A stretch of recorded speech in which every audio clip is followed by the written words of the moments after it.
El capítulo de hoy de La Reina Roja me hace especial ilusión. Vamos a tratar sobre universidades virtuales españolas. 3 casos, 3 paradigmas distintos. La UNED, la Universidad Nacional a Distancia, la más antigua, de los años 70, más de 200.000 estudiantes, hizo una transición de la distancia al digital. El segundo caso, la UNIR, la Universidad de La Rioja, una universidad que tiene una potencia en su estrategia y en su voluntad de llegar a nuevos mercados, sobre todo el mercado americano. Y por fin la UOC, la Universitat Oberta de Cataluña, la pionera, la decana de las universidades virtuales en el mundo, hace gala de su modelo educativo. Veamos 3 casos que trabajan para la expansión del conocimiento a través de la formación.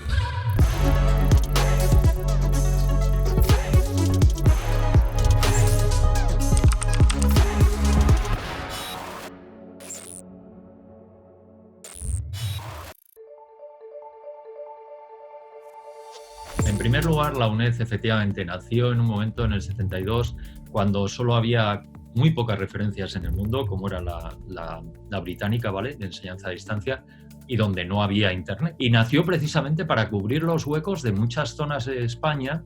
Por eso tenemos 61 centros en España y otros 13 en el extranjero, que no está mal, y tenemos otras 80 extensiones, pero vamos, centros con capacidad de que los alumnos vayan allí, 61. Y nace en zonas donde no hay universidad, ¿vale? En Ponferrada no hay universidad, en Tortosa no hay universidad, en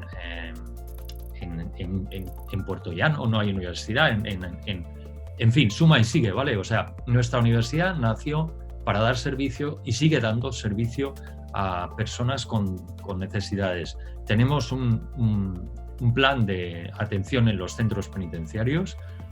También desde el principio atendemos a los mayores y este último año tenemos 8.053 estudiantes con discapacidad declarada. Es una universidad con un marcado carácter social y cualquier cosa que hacemos, también comentaremos luego lo que ha pasado con el COVID, lo tenemos que tener en cuenta. Dependemos de la matrícula, fijaros qué cuestión, que no ocurre en las universidades públicas españolas y por lo tanto bueno, pues tenemos problemas económicos, tenemos que ser eficientes. Finalmente, en el año 2000, se empezó antes, ¿vale?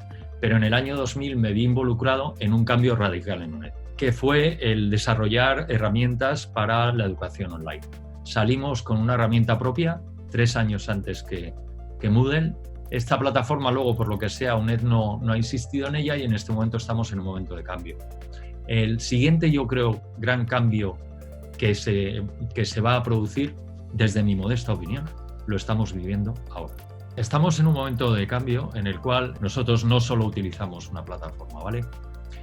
Nosotros hemos desarrollado esta propia, que en este momento vamos a reconvertir absolutamente y además ahora ya en plan muy rápido, porque era un tema que teníamos pendiente. Los MOOC, que tenemos ya 400.000 usuarios, para que te hagas idea, se dan con OpenEDX. Hemos tenido que desarrollar ahora, en el COVID, en este momento hemos desarrollado una herramienta propia porque no hay herramientas que permitan evaluar 200.000 estudiantes en 10 días. Entonces hemos desarrollado una propia que se llama Aula Virtual de Examen, AVEX, pero básicamente utilizamos muchas plataformas, tenemos una plataforma para toda la parte de radio y televisión, utilizamos una plataforma también distinta para toda la distribución editorial y la gestión de esos materiales. Mis antecedentes de inteligencia artificial y de tratamiento de los datos me hacían ver que lo que yo he estado investigando humildemente, ¿vale?, en proyectos nacionales y europeos, y eso nos ha llevado, por ejemplo, a colaborar con vosotros, de lo cual estoy encantado de nuevo, ¿vale?, a través de un grupo de inteligencia artificial, una task force, ¿vale?, que se ha creado en EDTU, en EACTU, la Asociación Europea de Enseñanza a Distancia. Por debajo han estado los hitos metodológicos, el cambio del Espacio Europeo de Educación Superior, ¿vale? Eso nos lleva a un modelo de evaluación continua, un modelo 60-40. Ahora ya no hay educación a distancia. Yo, de hecho, la palabra distancia la hemos cambiado en mi universidad, en mi vicerrectorado, por digital, ¿vale? No hay distancias. Y en este momento se va a producir un cambio radical. Es decir, la introducción de técnicas masivas del uso de los datos y una nueva visión de lo que es el planteamiento de la enseñanza centrada en las personas, no en el que enseña, es un proceso que irá calando. Si tenemos más de 8.000 personas con discapacidad, una cuestión fundamental es desde el principio verificar que los contenidos son accesibles, ¿vale?, para esos estudiantes. Estamos en un cambio radical. Estamos desarrollando un gestor de contenidos que se va a convertir en un referente en la universidad, ya tenemos el piloto, y que va a cambiar radicalmente la capacidad de producción. Porque lo que se trata es de crear una herramienta que te permita coger contenidos de un formato, ¿vale?, y sacarlos en otro formato, de una forma transparente. Hacer contenidos que sean muy buenos no es lo importante, es hacer que ellos se adapten a las necesidades de nuestros estudiantes y de un modelo que es propio. Es decir, que yo creo que estamos en un momento muy, muy importante en la historia de la enseñanza y el aprendizaje.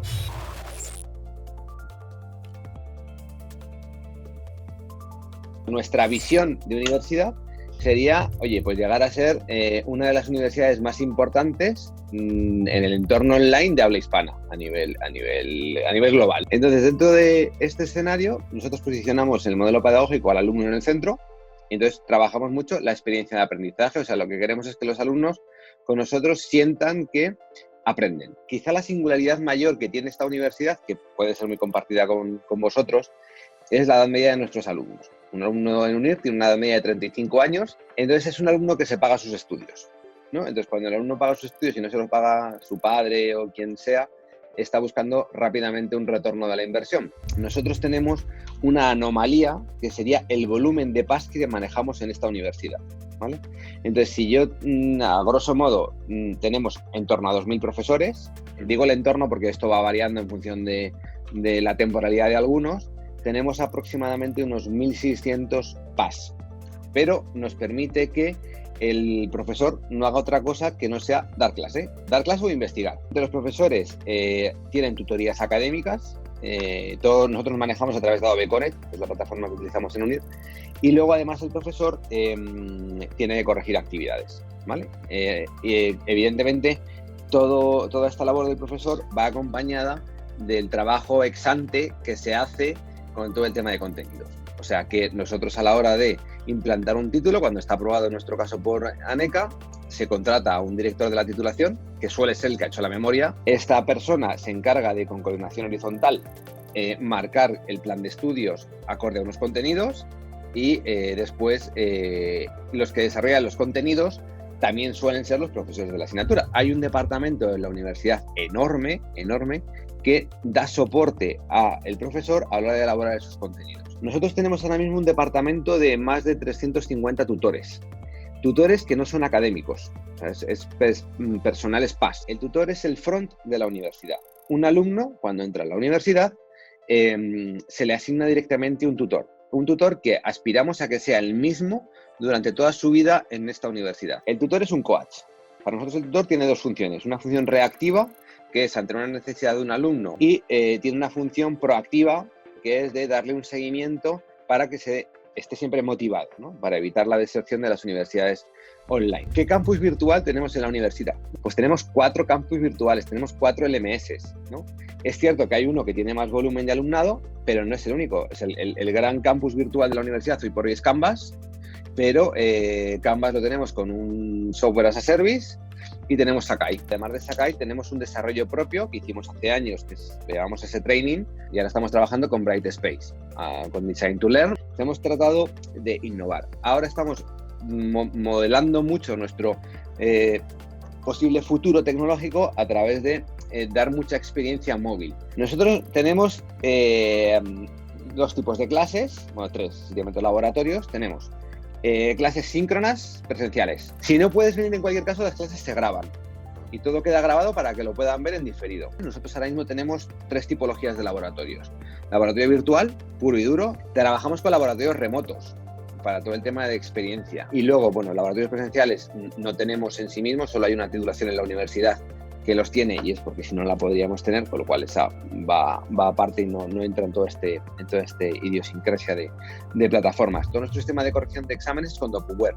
Para nosotros ahora mismo el mundo exámenes está totalmente automatizado. Tenemos una plataforma en la que se crean, se ponen los exámenes, se escanean en las sedes y nos llega DocuWare en tiempo real. Y de ahí salen las actas ya directamente para secretaría. La UOC fue la primera universidad online, entendiéndose la universidad en su conjunto, son estudiantes adultos, son estudiantes que en su mayoría trabajan, son estudiantes que muchas veces ya tienen estudios universitarios previos y en cualquier caso son estudiantes que saben muy bien lo que quieren y son muy exigentes. La UOC no solamente es online en su actividad formativa, lo es en todos sus servicios, con lo cual un estudiante que viene a la UOC, desde la matrícula hasta la recepción del título, lo tiene todo virtualizado. Cuando se dice actividad, quiere decir que el estudiante tiene una posición activa y el aprendizaje se realiza mientras desarrolla una serie de actividades que pueden ser desde la lectura reflexiva de un texto hasta la elaboración de un proyecto, la resolución de un caso, el trabajo sobre un reto. Ese modelo tiene tres grandes pilares. El primero es el estudiante se encuentra cuando viene a la UOC en un entorno de aula virtual con un plan docente, lo que tendrá que hacer en una determinada asignatura, los objetivos de esa asignatura y qué competencias va a desarrollar. Ese plan docente le ofrece una serie de contenidos necesarios para que el estudiante pueda seguir aprendiendo, que se ofrecen en estos momentos en un formato multimedia, donde uno puede acceder a textos, a vídeos, a material, a simulaciones, a entornos de prácticas, a laboratorios virtuales. Ese plan docente también le articula un proceso de evaluación continua muy importante. El acompañamiento es clave y en realidad es doble. Por una parte está el profesor que está en cada una de las aulas atendiendo a los estudiantes y por otro lado está el grupo. Hay un aprendizaje que también se realiza a partir de este intercambio entre estudiantes. La evolución de nuestro modelo educativo se basa en tres pilares fundamentales. Por una parte el equipo de profesorado, el equipo académico, que es quien está al mando de la actividad docente en el día a día. Tenemos una unidad imprescindible muy importante que es el eLearn Center. El Learn Center es nuestra unidad de desarrollo, de innovación, es el motor de nuestro modelo de aprendizaje y es una unidad técnica que interactúa con el profesorado y trabaja en nuevos desarrollos, propone nuevas innovaciones en nuestro modelo, estimula esas innovaciones entre el profesorado y después está la tecnología, que tiene que estar perfectamente coordinada con ese modelo educativo y en esa trilogía está la clave del éxito. Quiere decir que el profesorado de la UOC, cuando empieza un curso, cuando empieza ya una asignatura, ha hecho un trabajo previo enorme. Se diseña primero el curso en su totalidad y después esos planes docentes para cada una de las asignaturas. El profesor o profesora que se encarga de esa asignatura la diseña, define cuáles son sus competencias, busca cuáles son los recursos didácticos, nosotros los llamamos recursos de aprendizaje más adecuados. El estudiante sabe que está en un modelo asíncrono, que quiere decir que él va a estudiar, va a trabajar, va a realizar las consultas al profesorado cuando le parezca conveniente, a disposición de su tiempo, resolviendo un determinado caso o un determinado problema, normalmente problemas que intentan captarse de los entornos auténticos, de los entornos reales. Hay exámenes, hay pruebas finales en algunas asignaturas, pero son el colofón de un proceso de evaluación continua. Nosotros tenemos tres figuras docentes que son clave, muy importantes. Una es lo que llamamos el profesor propio, el profesor que trabaja en la UOC a tiempo completo, que hace docencia, hace investigación, hace transferencia, que está acreditado. Es el profesor que diseña la asignatura, el profesor que selecciona a sus colaboradores, a los que les llamamos nosotros profesores colaboradores, que son los que acompañan a esos estudiantes. Aparte de esas dos figuras, tenemos una tercera figura muy importante también, que es la figura del tutor, que acompaña al estudiante a lo largo de su estancia en la UOC y a lo largo de todo un programa. Las primeras versiones del campus virtual eran propias. Ahora estamos en un momento clave. Uno de nuestros retos principales para los próximos años es la puesta en marcha de un nuevo LMS, es decir, de un nuevo entorno virtual de aprendizaje para nuestros estudiantes. Nosotros hacemos investigación, por ejemplo, en e-learning, como hacen muchas otras universidades, pero nosotros tenemos una ventaja muy importante, que es que todo lo que hacen nuestros estudiantes queda de algún modo registrado. Y entonces esos datos existen.